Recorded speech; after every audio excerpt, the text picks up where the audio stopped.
근데 저는 오늘 네 가지로 내가 수학을 싫어하는 이유를 네 가지로 좀 분류를 해봤습니다.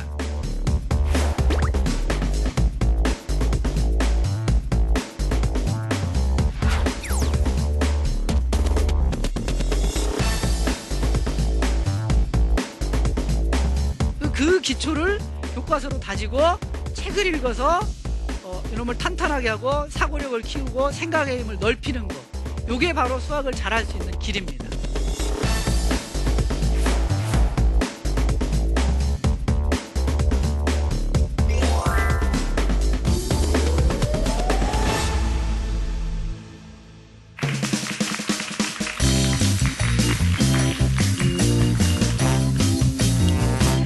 안녕하세요. 수학으로 고민하는 학부모들을 위한 수학 콘서트 수다학의 MC 고유경입니다. 수학계의 노벨상이라고 불리는 필즈상을 수상한 바르가바는 자신의 분야에서 성공할 수 있었던 비결에 대해서 어려서부터 마음껏 사고하고 뛰어놀 수 있었던 아주 자유로운 가정환경에 그 비결이 있다고 수상 소감을 통해서 말했습니다. 사실 모든 사람들이 다 수학을 잘할 수는 없겠지만 수학을 잘하는 사람들은 그들만의 노하우가 있기 마련인데요. 그렇다면 오늘의 강연자는 어떨까요? 수학 저서에 관심이 있는 분들이라면 꽤 친숙한 이름일 겁니다. 이광현 교수님의 강연 잠시 후에 청해 듣기로 하고요. 먼저 저와 함께할 오늘의 패널부터 만나보겠습니다. 탤런트 조민희 씨 나와주세요.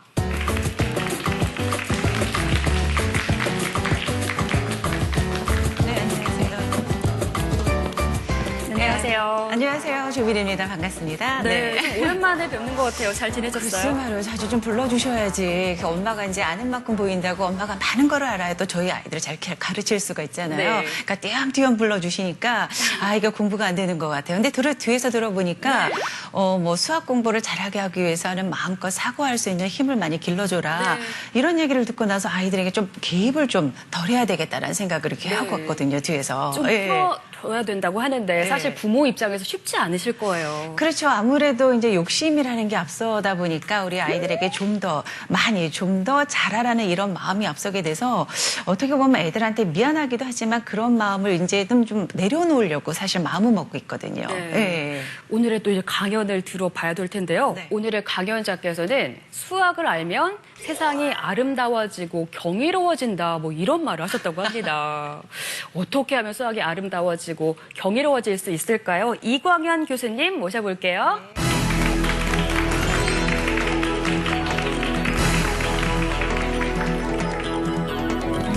안녕하세요.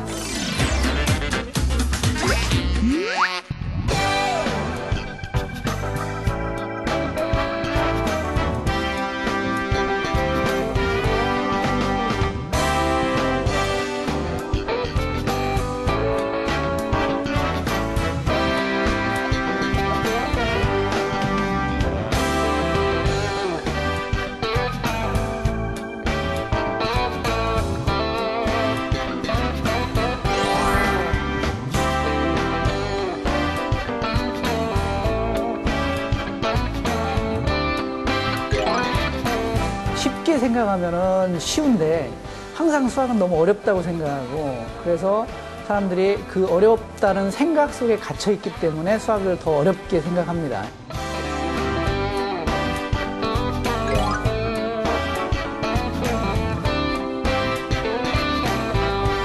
내가 왜 수학을 싫어할까? 그래서 그 유형이 뭘까를 알아내고 그 유형별로 어떻게 수학 공부를 해야 될지 또 그 다음에 수학을 좀 쉽게 공부할 수 있는 방법, 잘할 수 있는 방법은 뭐가 없을까 이런 거에 대해서 전체적으로 좀 재미있게 한번 얘기를 해드리려고 합니다.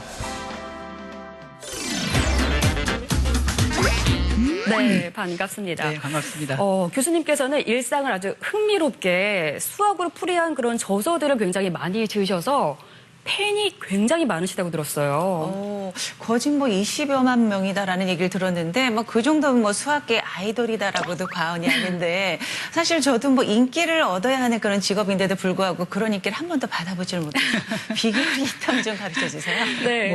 특별한 비결은 없는 것 같고요. 네. 제가 여태까지 책을 쓴 지가 한 15년가량 되는데요. 네. 그동안 한 20여 권 정도 책을 출판했습니다. 이제 좀 20여 권이요. 주로 이제 수학의 흥미나 좀 재미있게 수학을 공부하는 방법 뭐 이런 거에 관한 책이기 때문에 사람들이 또 학생들이나 학부모님들이 쉽게 아마 접근을 할 수 있지 않나. 그래서 네. 아마 조금 판매 부스가 좀 있어서 그런 것 같습니다. 사실 그 책 쓰는 게 쉬운 게 아닌데 15년 동안 20권, 1년에 한 권 이상 쓰셨다는 거잖아요. 뭐 24시간이 모자라게 수학을 사랑하고 계신 게 아닌가 그런 생각이 드는데요. 그러면 교수님, 수학자의 눈으로 보는 세상은 어떤가요? 글쎄요. 제가 수학자라서 그런지 모르겠지만 다른 분이 볼 때는 좀 특이하다고 할 수 있겠습니다. 왜냐하면 저는 이제 운전을 할 때라든지 네. 이럴 때도 자동차 앞에 차의 번호판을 보면 네. 저 번호가 과연 수학적으로 어떤 의미가 있을까 뭐 이런 것도 좀 고민을 해보고요. 운전하면서 심심하지 않습니까? 그렇죠. 예, 또는 이제 다른 걸로 보면 왜 서커스의 저글링 알지 네, 않습니까? 저글링. 공 던지는. 그렇죠. 예, 근데 이제 보통 사람들은 이거를 그냥 공을 던지는 놀이로만 생각하는데 제 눈에는 이제 그 공을 던지는 높이, 그 높이에 따라서 수를 정할 수가 있습니다. 네. 그러니까 낮은 높이는 1, 뭐 중간 높이는 3, 아주 높은 건 5, 뭐 이 정도로. 그래서 그 저글링을 숫자로 바꿔가지고 예, 수열이라는 수의 배열로 바꿔서 볼 수 있는 거죠. 그러니까 좀 일반인하고는 좀 틀리다고 하긴 많이 할 수 다르네요. 있죠. 좀 많이 다른 것 네. 같은데 저희는 뭐 사실 이제 여자나 남자 보면 남자구나 예쁜 여자구나 이렇게 보는데 딱 사람들을 볼 때 저 사람은 비율이 하나 어느 정도 되겠구나라는 생각을 딱 저분 딱 팔등신이구나 이런 생각 딱 들으시죠? 맞습니다. 아유 뭐 저는 얼굴이 황금비다 뭐 이런 거. 정확하네요. 네, 정말 남다른 수학 사랑을 하시는 우리 교수님께서 일부 강연에서는 교수님처럼 수학을 사랑하고 잘할 수 있는 비법이 준비가 돼 있다고요? 저희가 오늘 일부에서는 네. 왜 학생들이 수학을 좀 어려워하고 네. 또 왜 자꾸 기피하고 피하는지 그 유형을 좀 한번 구분을 해서요. 네. 그 유형마다의 돌파 어떻게 하면 내가 수학을 잘할 수 있을까? 뭐 이런 걸 좀 설명을 드리려고 합니다. 네, 맞아요. 뭐니 해도 원인 분석이 가장 중요한데 오늘 일부 강연은 그 원인 분석을 하는 그런 시간이 되지 않을까 싶습니다. 수학으로 고민하는 학부모들을 위한 수학 콘서트 수다학 이광현 교수님의 영리한 수학 공부법을 찾아라. 네, 박수로 청해 듣도록 하겠습니다.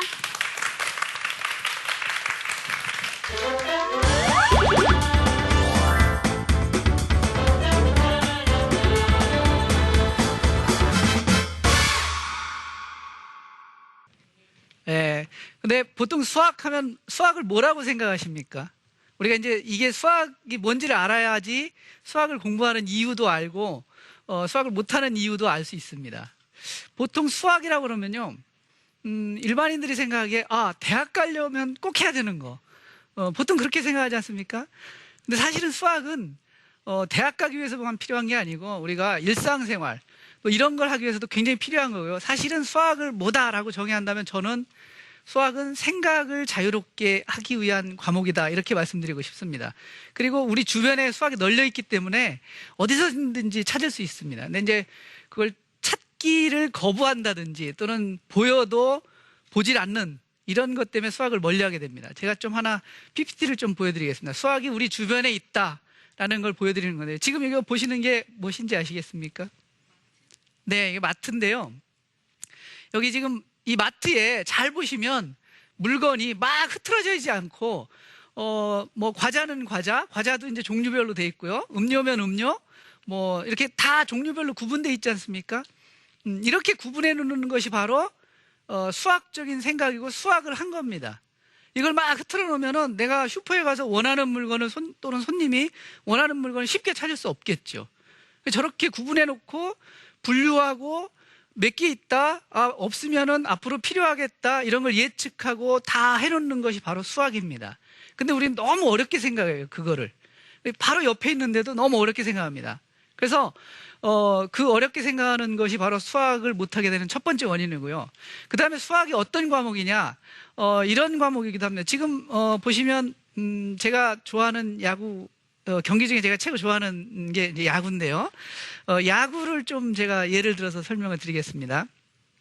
저 선수가 오늘 예를 들어서 어제까지 10번 타석에 나와서 3번 안타를 쳤다. 그러면은 타율이 얼마냐면 10분의 3에서 얼마입니까? 3할이죠. 3할대의 타율을 보유한 타자입니다. 근데 오늘 저 타자가 4번 타석에 더 나와서 한 번 또 안타를 쳤습니다. 그럼 총 얼마를 쳤냐면 14번 타석에 나와서 4번 안타를 친 게 되겠죠.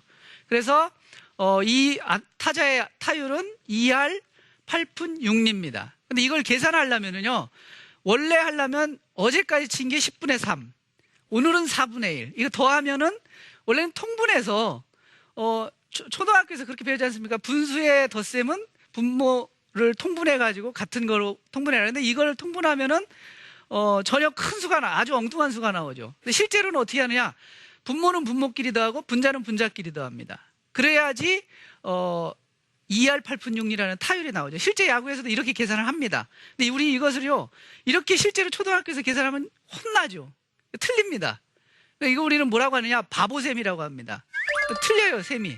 그렇지만 이런 틀린 생각 속에서, 틀린 계산 속에서도 새로운 수학을 찾아내는 거, 이게 바로 수학입니다. 이를테면 저 바보셈에서 찾아낼 수 있는 수학을 우리는 이제 페리 수열이라는 아주 유명한 수열이 있는데요. 잘 보시면 아시겠지만 가운데 있는 숫자가 양 끝에 있는 분수의 분모는 분모끼리, 분자는 분자끼리 더해서 나온 겁니다. 이를테면 세 번째 수열 F3에 있는 걸 보시면은요, 3분의 1하고 1분의 0하고 3분의 1하고 더하면 분모는 4가 되고 분자는 1이 되겠죠. 그래서 그 밑에 거를 보시면 4분의 1이 그 다음 수열이 들어갑니다. 근데 예를 들어서 3분의 1하고 2분의 1을 더하면 5분의 2가 되는데 5분의 2는 그 바로 밑에 칸에 없죠. 그거는 이제 차례를 정해서 분모가 그 숫자만큼 넘어가지 못하게 하는 그런 규칙을 준 겁니다. 그래서 새로운 수열을 만들어낸 겁니다. 그래서 멍청한 셈 같지만 이렇게 새로운 수열을 만들어서 틀린 셈에서도 올바른 수학을 찾아내는 거, 올바름을 찾아내는 거, 이게 바로 수학이고요. 이 페리 수열을 이용하면 이렇게 특별한 기하학을 만들 수가 있습니다. 그리고 이런 종류의 기하학들은 여러분 자제분들이 나중에 수능에서 볼 수 있는 그런 가능성이 있는 문제이기도 합니다. 자, 그러면 과연 나는 왜 수학을 싫어할까? 나는 무슨 형일까? 이거에 대해서 제가 좀 간단하게, 저는 이제 이게 분류하는 방법이요, 아주 여러 가지가 있습니다. 분류하는 방법이 여러 가지가 있는데 저는 오늘 4가지로 내가 수학을 싫어하는 이유를 4가지로 좀 분류를 해봤습니다. 첫 번째 유형이 유전형입니다. 이거는요, 다 아시겠지만 말 그대로 유전형입니다. 엄마, 아버지가 야, 수학은 어려운 거야. 부모, 누나, 형이 야, 수학 진짜 어려워. 진짜 어려워. 진짜 어려워. 사방에서 수학을 어렵다고 말합니다. 그러면은 받아들이는 사람이 야, 정말 이거 어려운 거구나. 아예 머리에 박힙니다. 아, 정말 수학은 어려운 거야. 그러니까 내가 조금 못해도 돼. 좀 이건 처음부터 어려운 거니까. 그러니까 이거 처음부터 이렇게 어렵게 생각하고 이거 조금 뭐 내가 이렇게 어려운 걸 꼭 해야 될까? 이런 담장을 치는 거죠, 미리. 그래서 이런 형이다. 그렇다면은 하나하나 수학 문제를 하나하나 해결해가면서 그걸 어떻게 풀지, 그런 풀어가는 잔재미들, 또 이게 큰 문제를 주고요, 아주 어려운 문제 하나를 주고 이걸 풀라고 하면 못 풉니다. 그러니까 쉬운 문제, 처음부터 쉬운 문제를 좀 줘서 이게 풀어보니까 잘 풀리네, 이래서 좀 성취감을 맛보고 이렇게 해서 좀 극복할 수 있는 이런 유형이 되겠습니다. 자, 두 번째 유형은요, 무용지물형입니다. 수학은 공부해도 쓸 데가 없어요. 딱 하나 쓸 데가 있죠. 어디? 대학 갈 때 쓰지 않습니까? 그죠? 그렇지만 아까 제가 그 슈퍼마켓 보여줬다시피 수학은요, 우리 주변에 항상 있습니다. 다만 우리가 그거를 인지하지 못하고 느끼지 못하고 알고 싶어 하지 않기 때문에 우리 눈에 보이지 않는 겁니다. 그래서 학생들도 야, 수학은 도대체 쓸 데가 없어. 이거 맨날 이거 더하기 빼기 해봤자 어디다 쓸 거냐, 이렇게 생각합니다. 그런데 그러니까 이제 할 필요가 없어지는 거죠. 그런데 이런 경우에는 사실은 수학의 가장 중요한 건 앞에서도 제가 말씀드렸지만 수학은 생각을 좀 자유롭게 하는 거다. 그러니까 생각하는 힘을 길러주기도 하고 뭔가를 생각하는 게 수학입니다. 그러니까 요 수학이 정말로 필요하다. 내가 갖고 있는 아이디어 또는 전혀 엉뚱한 거여도 새로운 아이디어를 만들어내고 그게 바로 수학의 기초가 될 수도 있고 새로운 수학이 될 수도 있다. 이런 걸 자꾸 알려주고 주변에 있는 수학들을 좀 소개를 많이 해주는 겁니다. 그래서 실제로 수학은 정말로 필요한 거구나. 이런 거를 알 수 있게끔 해주는 겁니다. 그 다음에요. 세 번째 형이 탐정형입니다. 이건 우리 학생들이 가장 많이 하고 있는 형입니다. 이건 뭐냐면 문제집을 딱 받는 순간 답만 찾기 시작합니다. 문제집을 딱 받는 순간 답을 막 찾아요. 이게 과연 뭐가 답일까? 그래서 요게 답일까? 저게 답일까? 답만 막 연구하는 겁니다. 문제 풀이 과정이고 이게 뭘 뜻하고 뭐하고 아무 관심도 없고 상관도 없습니다. 오직 답만 찾는. 이게 조금 문제인데 그나마 답을 제대로 찾으면 괜찮은데 항상 잘못된 답을 찍죠. 그래서 이런 형은 사실은 수학은 수수께끼 같다. 한 단계 한 단계 그 질문에 대한 답이 되는 이유가 있어야 되고 그걸 이해해야지 잘 넘어갈 수 있다. 이런 겁니다. 그래서 그 답이 되는 이유 이런 것들을 자꾸 생각하게 하고 발견할 수 있게끔 만들어줘야 된다는 거죠. 그 다음에 이제 마지막으로 무대포형입니다. 이게 공부하는 유형 중에 가장 안 좋고 하지 말아야 되는 형 중에 하나입니다. 무조건 공부하는 거죠. 10시간도 책상에 앉아서 공부합니다. 근데 아는 건 하나도 없어요. 그래서 이거는 정말로 이게 우리가 하지 말아야 되나. 우리 부모님들이 애 보고 들어가서 너 가서 공부해라 방에 들어가서. 그럼 애는 가서 공부하는 척 합니다. 그렇지만 책상에 앉아서 딴 생각해요. 그러니까 밖에 안 나온다고 해서 잘하는 거 아닙니다. 그러니까 무대포형 이게 가장 안 좋은 형이고 수학에서 또 내용에서 가장 중요한 게 뭔지 이런 걸 먼저 찾아내고 생각하게 해서 차근차근 접근하게 문제를 차근차근 접근하게 해서 문제를 풀 수 있는 이런 방법을 좀 알려주셔야 됩니다. 그래서 크게는 어쨌든 이렇게 네 가지로 정리할 수 있는데 각각의 나름대로의 해법을 여러분 부모님들이 학생들 자기 자녀한테 적절한 방법이 무엇인가는 좀 고민을 해봐야 될 것 같습니다. 좀 이런 방법들이 좀 도움이 됐으면 좋겠습니다. 예, 감사합니다.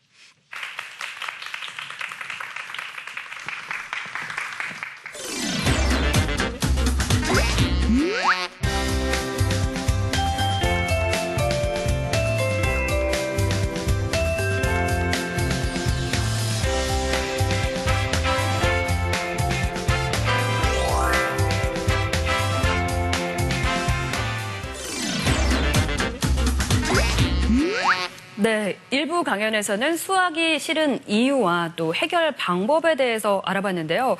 저는 무슨 형인가 이렇게 찬찬히 봤는데 저희 언니는 수학을 잘했거든요. 저는 유전형은 아닌 것 같고 무용지물형이랑 탐정형이 좀 섞였던 것 같아요. 조민희 씨는 어떠세요? 저 보니까는 무형지물형 쪽인 것 같은데요. 사실 저 같은 경우는 그래요. 그러니까 콩나물 계산만 하면 되지 그 이상에 넘어가는 것까지 뭐 굳이 해야 되겠어 이러면서 생각을 자꾸 해야 되는데 생각하는 힘이 저는 좀 적은 것 같고요. 우리 두 아이들을 볼 때 조금 제일 하지 말아야 된다라는 거 그 무대표형 있잖아요. 무조건 앉아서 많이 풀면 돼. 그러다 보면 자기가 어려운 게 해결될 거야라는 거를 오히려 저한테 그런 얘기를 하는 거예요. 선생님 이게 위험한 거예요? 그거 굉장히 위험한 방법이고요. 그래요? 가장 안 좋은 형 중에 제가 아까 말씀드렸다시피 무용지물형은 시간만 버리는 겁니다. 네. 애들 체력 떨어지지 시간 버리지 가장 안 좋은 형태고 그러니까 부모님들이 무조건 책상에 앉아서 우리 애는 정말 10시간도 공부해. 근데 공부하는 게 아니에요. 책을 펴놓긴 했지만 생각은 딴 데가 있는 거죠. 네, 그러니까 사실은 수학이라는 게요. 10분, 30분을 공부해도 짧은 시간 공부해도 깊게 공부할 수 있는 과목이기 때문에 시간 공부하는 양은 그렇게 중요하지 않습니다. 깊이가 얼마나 깊냐, 생각을 얼마나 깊이 하느냐가 네. 굉장히 중요하죠. 그러면요, 교수님은 유형이 아마 해당이 안 되셨지 않을까 싶은데 사실은 어떤 좀 유형이셨어요? 솔직히 말씀드리면 저는 저기 4개 중에 네. 탐정형이었습니다. 답만 그래서 찾는. 답만 찾는. 그래서 제가 예전에 학교 다닐 때요. 네. 답 찾는 데는 좀 일가견이 있었습니다. 그래서 그러면 뭐 좀 쉽게 공부하시려고 했던 거였어요? 그죠? 공부를 안 하고도 잘 찍어서 나름 성적은 괜찮았습니다. 잘 찍어서요. 근데 이유는 몰랐죠. 왜 이게 답이 되는지 모르지만 하여튼 뚫어져라 쳐다보고 있으면 그게 네. 답이더라고요. 네. 뚫어주게 쳐다봐도 아무리 봐도 저는 모르겠던데요. 그래서 일찌감치 수포자가 됐거든요. 예. 하지만 또 네. 수학 교수님이 되셨으니까 이제 또 그 비법을 2부 강연을 통해서 들어볼 수 있는 거죠, 교수님? 네. 자, 2부에는요. 네. 제가 이제 부모님들이 가장 알고 싶어하는. 그러면 수학 공부를 어떻게 시켜야 될까? 예, 어떤 방법이 가장 좋은 방법이고 진짜로 우리 애는 수학 공부를 할 수 있을까? 잘할 네. 수 있을까? 이거에 대한 이야기를 간단하게 말씀드리겠습니다. 네, 알겠습니다. 영리하게 수학을 공부하는 방법들을 들어볼 텐데요. 이광현 교수님의 강연 계속해서 함께 하시죠. 박수 주세요.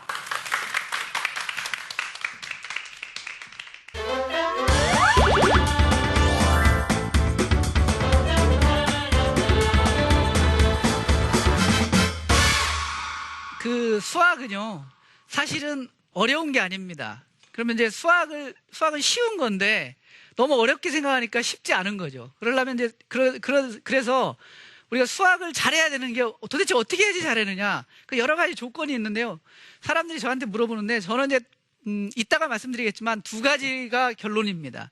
수학을 잘하기 위해서는 별다른 특별한 조건이 없습니다. 사실 잘 알려진 이야기로 수학에는 왕도가 없다, 이런 이야기가 있죠. 그게 사실입니다. 그렇지만 그럼에도 불구하고 수학을 잘할 수 있는 방법이 있느냐? 있습니다. 오늘 이제 오신 분들은 그 방법을 알아가게 되실 겁니다. 자, 첫 번째 제가 주장하는 건 뭐냐면요, 유형이 아니라 개념입니다. 보통 우리가요, 학생들이 막 선행학습 해가지고 일찍 끝냅니다. 자기가 나갈 진도를. 그리고 나서 뭘 하냐, 문제집을 사가지고 막 드립다 풀어봅니다. 막 이 수능 가기 전에 1년, 2년 동안 문제집만 풀어요.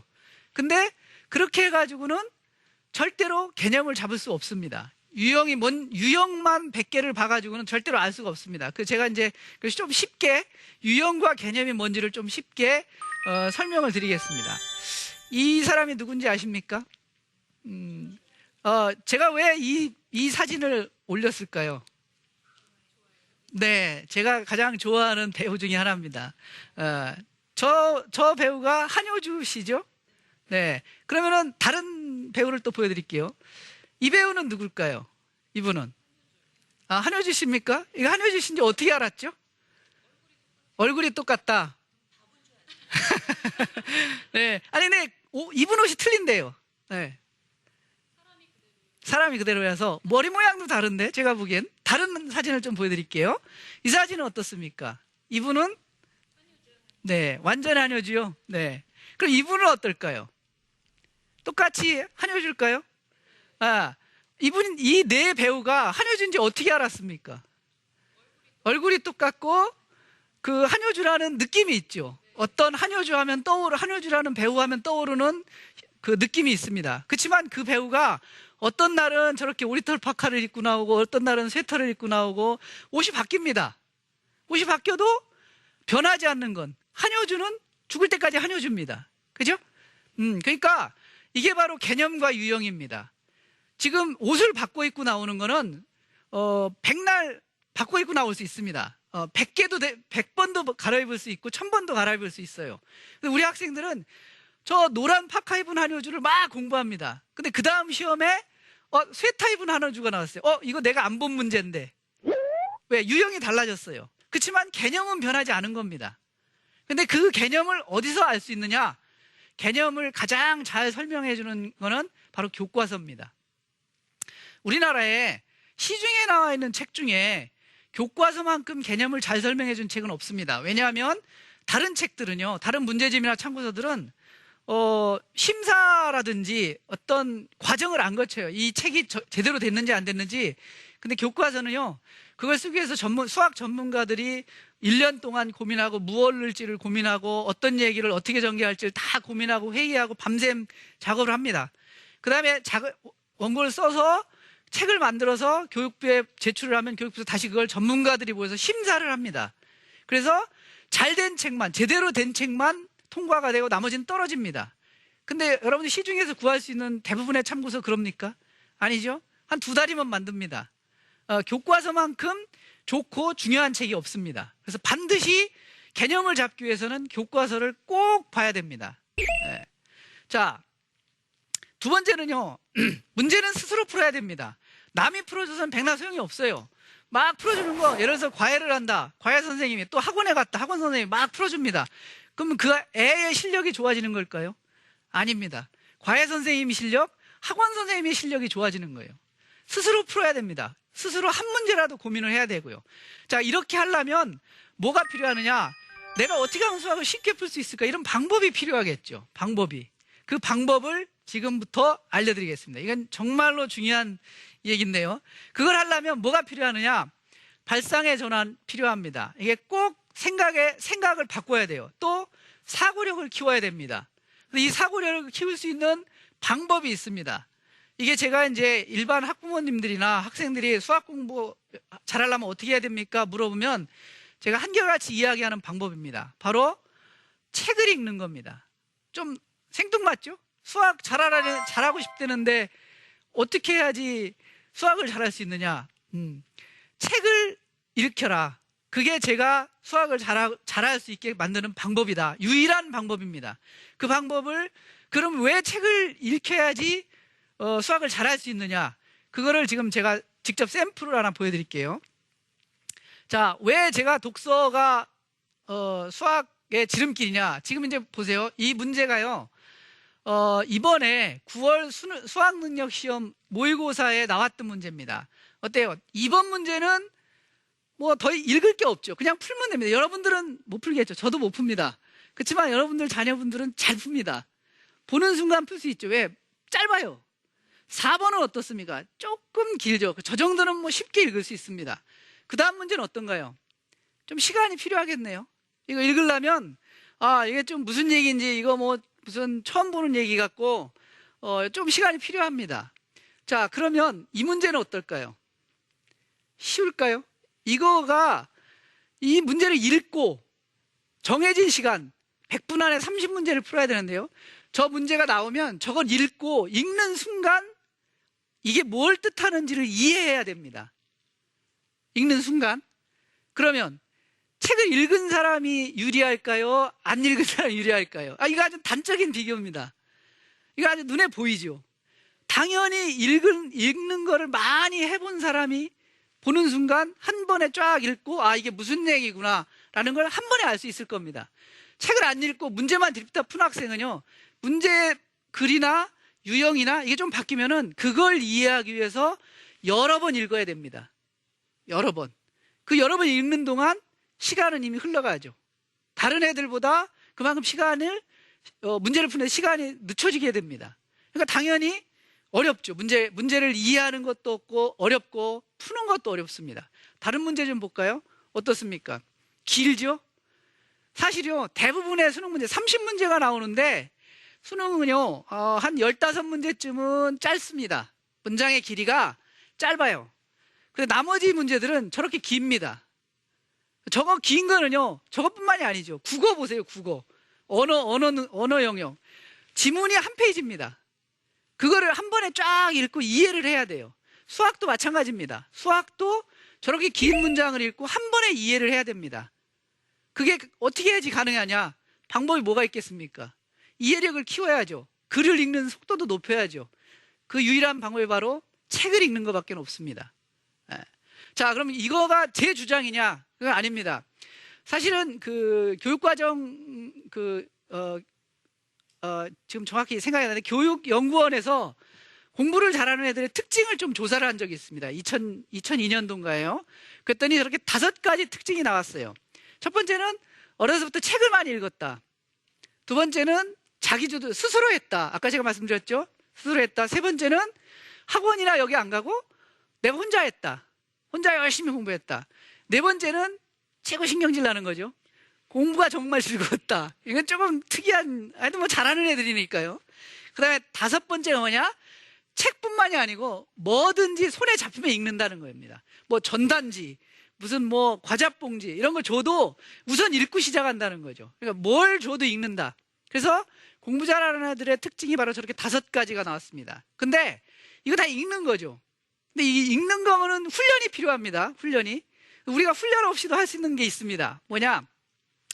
요게요, 2013년도인가 14년도인가 가장 최근에 국제학업 성취도 연구라는 걸 조사를 했습니다. 그래서 책을 읽는 거 말고 너 집에 책이 몇 권 있느냐? 그러니까 문제집이나 참고서 말고 문학, 뭐 소설, 시집 아니면 뭐 무슨 자기계발서 뭐 이런 거 그런 거가 몇 권 있느냐를 조사했습니다. 문제집 백날 100권 있어도 말고 소설이 몇 권 있느냐, 동화가 몇 권 있느냐 이런 걸 조사했습니다. 그래서 5가지로 나눴습니다. 첫 번째가 한 권에서 10권, 아주 적은 거죠. 두 번째가 11권에서 25권, 뭐 이렇게 쪼개서 5등급으로 나눴습니다. 그러니까 이제 한 5번은 3개 책장 3개 정도를 채울 정도의 분량의 책이 있다. 그래서 이걸 가지고 얘들이 수학하고 과학을 얼마나 잘하는지를 조사를 했습니다. 그랬더니 놀랍게도 책을 읽은 게 아닙니다. 그냥 집에 책이 몇 권 있느냐만 조사한 겁니다. 자, 보시면 책이 없는 애들과 초등학교, 중학교 똑같습니다. 책이 없는 애들과 책이 많은 애들을 비교해보면 성적이요. 541점과 629점, 546점과 653점, 건 100점 차이가 납니다. 그럼 수학만 이러냐? 아닙니다. 과학도 책이 그냥 보유만 하고 있는데도 100점이 늘어납니다. 그럼 어떻게 하셔야겠어요? 지금 오늘 당장 가셔서 200권 이상 사셔야 됩니다. 집에 놓으셔야 돼요. 이거는 실제로 조사한 겁니다. 세계 각국을 다 조사하고 학업성 지도를 조사해가지고 나온 결과입니다. 그러니까 책이 있으면 읽게 되겠죠. 당연히. 그러니까 주변에 널어놓는 겁니다. 어디든지 책이 손에 잡히게. 그래서 독서가 이만큼 중요하다라는 거를 읽는 게 굉장히 중요하고 아까 수능 문제도 보셨지만 아주 중요한 읽는 포인트가 굉장히 중요하고 읽는 거를 열심히 시켜야지 수학을 잘할 수 있다. 백날 지금 문제 100개 풀어도 소용없습니다. 왜? 다음번 나오는 문제는요. 그 문제 안 나옵니다. 심지어 수능에서요. 이번에 뭐 EBS에서 이런 문제 나왔으니까 이 문제 나올 거야. 똑같은 문제 절대 안 나옵니다. 문제가 바뀌어요. 그럼 다시 읽어야 됩니다. 그죠? 다시 읽어야 되기 때문에 읽는 훈련을 해야 됩니다. 한 번에 읽고 그걸 한 번에 해결을 해야 돼요. 이거 2번, 3번 읽으면 이미 나는 늦은 겁니다. 100분 안에 30문제 금방 풀 수 있을 것 같죠? 못 풉니다. 사실은 저희들 같은 경우도 뭐 수능 문제집을 주고 100분 안에 풀어라. 반도 못 풉니다, 사실은. 근데 학생들은 해요. 왜? 훈련이 돼 있기 때문에 하는데 문제는 그 문제를 한 번에 확 읽고 여유 있게 문제를 풀 수 있는 학생들이 많지 않다라는 겁니다. 자, 그래서 독서가 굉장히 중요하다. 이런 게 이제 2번째고요. 그래서 그 다음에 이제 마지막으로 우리가 그러면은 우리 애는 이미 이제 아까 제가 말씀드렸던 그 4가지 유형 중에 하나라서 수학을 포기해서 이제 안 하려고 그래요. 나는 선천적으로 수학을 못해. 그렇지만 어떻게 해서든지 꼬셔서 수학을 시켜야 되겠죠. 그러면 이제 얘기를 해야 될 거 아닙니까? 야, 너는 수학을 할 수 있는 애야. 왜 할 수 있느냐? 설명을 해줘야 되겠죠. 예, 그래서 이것도요. 수학자들이 모여서 심리학자하고 수학자들이 모여서 조사를 했습니다. 도대체 어떤 능력을 가진 사람들이 수학을 공부할 수 있는지 그 조사를 했더니 4가지 능력을 가진 사람이면 충분히 수학을 공부할 수가 있다. 이런 결과를 얻었습니다. 그래서 지금 제가 이제 그 4가지 유형을 하나씩 보여드릴게요.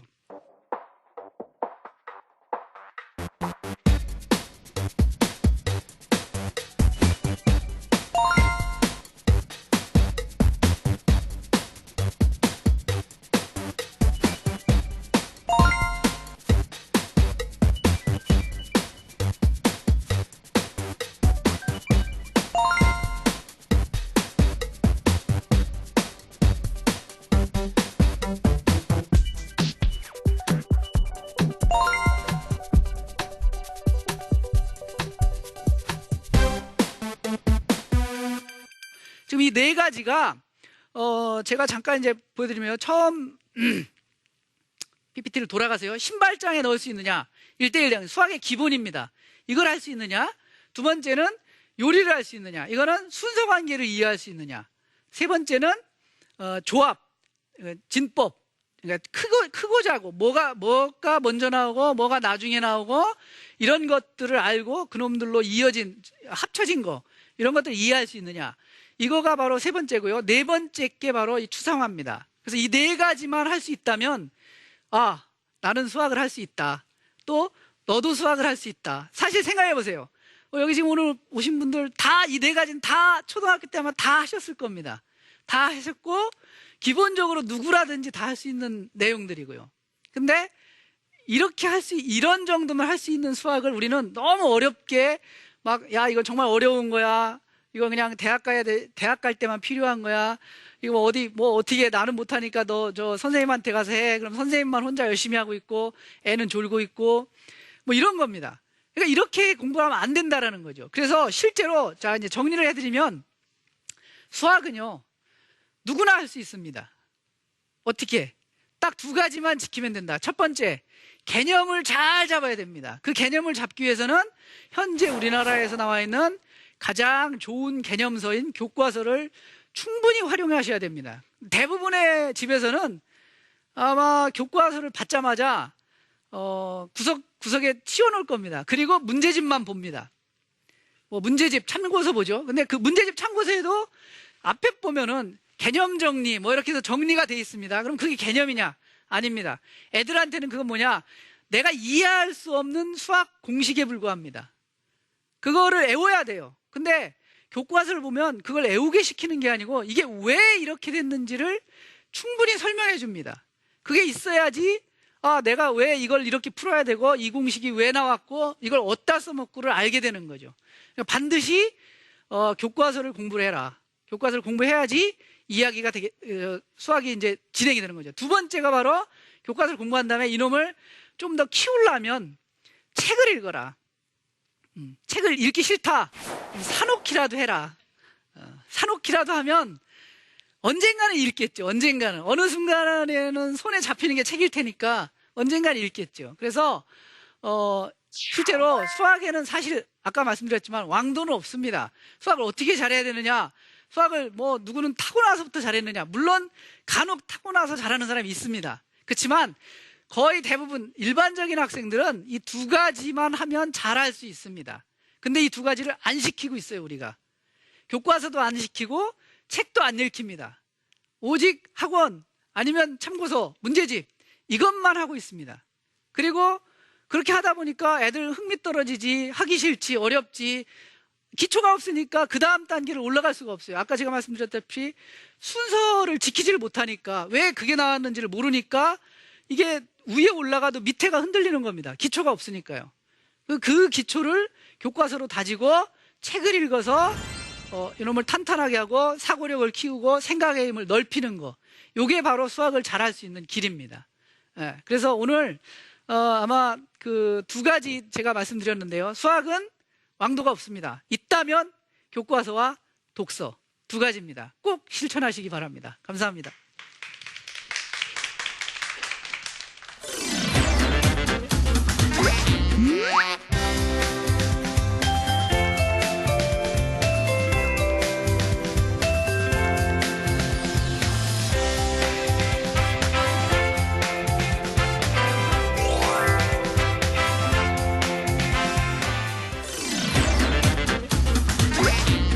이광현 교수님의 2부 강연까지 잘 들었습니다. 수학을 잘 하려면 독서가 중요하다. 꼭 염두에 둬야 될 것 같아요. 사실 그동안 수다학에 출연하셨던 많은 수학 전문가들께서 독서의 중요성을 항상 다 언급을 하셨거든요. 그렇죠. 모든 뭐 부모님들도 그렇고 아이들도 참 독서가 참 중요하다는 생각을 하잖아요. 독서를 통해서 배경 지식도 넓히고 이해력도 높이는 게 가장 네. 좋은 게 독서라는 걸 알고 있지만은 사실 아이들은 그런 거 같아요. 저희 아이들도 그렇고 엄마가 읽으라고 하니까 혼나기 싫어서 그냥 속독하기 굉장히 바쁘거든요. 이럴 때 우리 아이들에게 올바른 독서 이런 지도법을 좀 해줘야 되는데 어떻게 해줘야 될지. 예, 그거가요. 수학 공부하는 것도 똑같은데 네.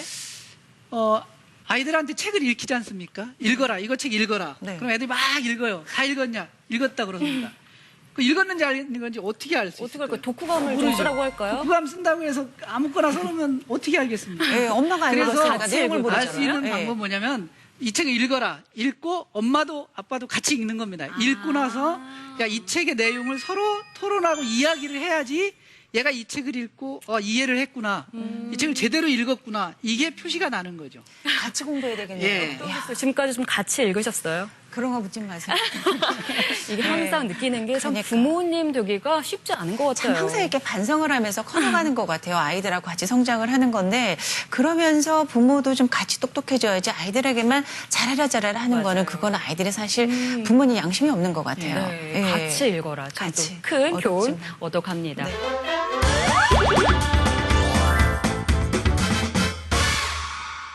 한번 현장 질문 한번 받아볼게요. 이광현 교수님께 질문 있으신 분, 네, 손 들어주세요. 저희가 쌍둥이를 키우고 있는데 중학교 1학년이고 네. 작은 애는 수학에 진짜 관심이 많아서 잘해요. 너무 좋아해요. 너무 재밌대요. 네. 근데 큰아이는 정말 안 하려고 그래요. 쌍둥이인데도 이렇게 다른가요? 예, 완전 진짜 안 하고 싶어요. 그러니까 공부하러 가서 앉아있기는 길게 앉아있어요. 근데 딴짓을 해요. 그러니까 네. 엄마는 자꾸 체크를 해요. 10분만 집중해서 10분 만에 너 오래 하라 안 해. 잠깐만 해. 집중만 하라고 그랬는데 그걸 안 해요. 그래서 진짜 고민스러워요. 그러니까 우리 작은 아이가 이거 신청을 한 거예요. 가서 배우고 가서 형아 좀 공부 좀 하게 시켜라. 어머, 자녀분이 신청을 네. 하세요. 저희 아이가 신청을 한 거예요. 하나는 그래도 건졌네요. 저희 아이가 신청을 와. 하면서 가라는 꼭 가라고 신경 당부를 해서 왔다니까. 오늘 많이 배워가셔야 될 텐데. 근데 우리 네. 큰아이가 그래서 그거를 진짜 제가 참아주지 못해서 너무 참견을 많이 해서 그런가 가끔 그 생각은 했는데 진짜 울지 어떻게 해야 되나? 둘이 너무 힘들어요. 하나는 칭찬을 해줄 수도 없어요. 얘가 또 상처받을까 봐. 얘 칭찬하기도 그렇고 그래서 야단만 칠 수도 없고 네. 진짜 이게요. 부모가 하는 게 굉장히 맞아, 힘들더라고요. 어려워요. 또 똑같은 쌍둥이가 중학교 더 1학년이다 고민이 되실 보니까. 것 같아요. 네, 어떻게 해야 되나요? 네. 그러니까 가끔 정말 어려운 질문 하시는 분이 있어요. 이게 하나다 이러면 제가 뭐 어떻게 해라 말씀드리는데 맞아요. 쌍둥이인데 다르다. 이게 쌍둥이면 수학에서 똑같아야 되는데. 그러게요. 근데요 수학이라는 것도 그렇고 다른 과목도 마찬가지일 겁니다. 다른 과목도요 네. 아이의 체질이나 특성에 따라서 좋아하는 게 있고 안 좋아하는 게 있습니다. 그럼 이제 좋아하는 거는 더 좋아하게 만들고 안 좋아하는 걸 좀 좋아하게 만들어야 되는데 우리가 이제 잘 생각해 보시면 얘가 이걸 안 좋아하게끔 될 수밖에 없었던 이유가 반드시 있습니다. 부모님이 똑같은 쌍둥이지만 하나는 잘하네 했는데 야 너는 왜 얘만큼 못하냐라는 어떤 자꾸 처음부터 비교를 했다든지 이런 게 조금 있을 겁니다. 그래서 지금이라도 좀 잘한다 칭찬을 좀 많이 해주시고 좀 수학이 지금 어렵다 그러면은 좀 책도 좀 많이 읽히고 다른 쪽을 먼저 시키고 나서 그걸 바탕으로 해서 차근차근 하나씩 풀어가는 게 좋을 것 같습니다. 아니 애는 수학은 어렵진 않대요. 지도 재미는 있대요. 예, 그러면서 다행이네요. 근데 그걸 하지는 않아요. 문제는. 네. 우리 두 쌍둥이가 기다려보는 수학을 일단은 걸로. 좋아는 하니까 다행이라고 생각하시고 조금만 더 기다려 보시면 어떨까 싶네요. 네. 또 한 분만 더 질문 받아볼게요. 저 지금 고등학교 2학년인데요. 오. 원래는 제가 수학을 되게 싫어했어요. 중학교 때까지는. 네. 근데 한 1년 전부터 좀 수학에 관심을 갖고 좀 공부를 해보니까 이제 좀 수학이 좋아졌는데 그때부터 이제 수학을 좀 공부를 열심히 했는데 사실 이 성적이 안 나와요. 그래서 이 형들한테 그러니까 선배님들한테 물어보면 수학을 이렇게 계속 공부를 하다 보면 이 어느 순간 이 문제를 볼 때 시선이 이렇게 바뀐다고 하시더라고요. 그러니까 수학에 눈이 뜬다 그러나 그런 눈이 생긴대요. 그래서 저도 계속 이게 언제 생기나 하고 계속 공부를 하고 있는데 이게 보면 생길지? 계속 똑같아요. 아까 좀 발상의 전환을 해서 좀 새롭게 바라봐야 한다고 하셨는데 계속 저는 똑같이 보이고 그 똑같은 유형으로 보이고 그래서 언제쯤 그 눈이 좀 뜨이나 네, 그런 걸 흥미는 많아졌는데 언제쯤 성적 향상이 되나 그게 궁금한 것 같아요. 그렇죠? 네. 이렇게 해결할 수 있는 방법이 있습니다. 어떤 문제를 보면은 어느 경우에는 이게 안 풀려요. 끝까지 안 풀리는 경우가 있습니다. 근데 그건 왜 그러냐면 그 문제를 보는 순간 내가 생각하는 방향이 딱 정해집니다. 나 이 문제 이렇게 푸는 거구나. 유형도 내가 여태까지 공부해 왔으니까 이렇게 푸는 거야. 그래서 거기다 대입해 보려니까 안 돼요. 막혀, 생각이. 그럼 계속 그 문제를 생각하고 나면 계속 그 생각에 잡혀서 벗어나지 못합니다. 그럴 때 가장 좋은 방법은 그 문제를 안 푸는 거예요. 그 문제를 안 풀고 다른 거를 좀 하는 겁니다. 그러니까 왜냐하면 생각을 좀 풀어줘야 돼요. 너무 나가 이걸 꼭 해내야고 말겠다라는 일념하에 막 매달리면 오히려 그 생각에 갇히게 됩니다. 그래서 갔다가 생각하다가 잘 안 된다. 그럼 잠깐 쉬세요. 쉬든지 다른 과목을 하든지 다른 문제를 풀든지. 그러면은 생각이 좀 바뀝니다. 그럴 때 다시 봅니다. 또 안 된다. 그러면 또 다시 오야죠. 근데 그렇게 봐서 안 될 때는 마지막에 뭘 하느냐면 그 답지를 좀 보세요. 답지를 보고 그 답지를 얘가 이렇게 풀었구나라는 거를 그 답을 따라가는 게 아니고 그 답을 읽어보고 얘가 내가 생각이 어디서 막혔는지를 찾아내야 됩니다. 답을 보고 답을 따라가는 게 아니고 내 생각이 어디까지 갔는지 그걸 자꾸 찾는 법을 하면 그 다음에는 정말로 수학의 눈이 떠질 겁니다. 근데 어떤 분들은요, 수학은 또 암기 과목일 수도 있다라는 얘기를 하거든요. 이게 공식을 외워야 되기 때문에 자기가 모르는 부분 한 유형을 달달달달 외워서 그런 식으로도 한번 따라서 해보는 건 어떨까요? 그거는 약간 위험한 발상이에요. 위험한 왜냐하면 생각을 아까 하는구나. 제가 말씀드렸듯이 예. 유형을 100개를 공부해도 시험에는 101번째 유형이 나옵니다. 유형이 101번째 나오면 그동안 외웠던 공식을요, 적용해야 되는데 내가 100개까지는 적용해 봤는데 101번째에는 적용을 못 해봤어요. 그럼 공식은 알고 있으되 적용하는 방법이 떠오르질 않는 거죠. 그러면 시험장에 나가는 순간 이건데 이렇게 하면서 답은 틀리고 나가는 거죠. 네, 또 이렇게 이광현 교수님과 함께 즐겁게 강연 듣다 보니까 수학 마칠 시간이 벌써 다가왔습니다. 수학을 잘하는 능력 중에 하나가 문제에 집중하고 또 문제가 풀릴 때까지 포기하지 않는 과제 집착력과 굉장히 큰 상관관계가 있다고 하는데요. 이 과제 집착력을 길러주기 위해서는 아이에게 충분한 시간을 주고 또 무엇보다 중요한 것이 엄마가 기다려주는 거라고 합니다. 여러분들은 얼마나 자녀를 기다려주고 계세요? 네, 오늘부터라도 자녀를 기다려주는 연습을 한번 해보시면 어떨까 합니다. 수학 이번 시간은 여기서만 마치고요. 저희는 다음 시간에 더욱더 즐거운 수학으로 찾아오도록 하겠습니다. 네, 시청해주신 여러분 감사합니다.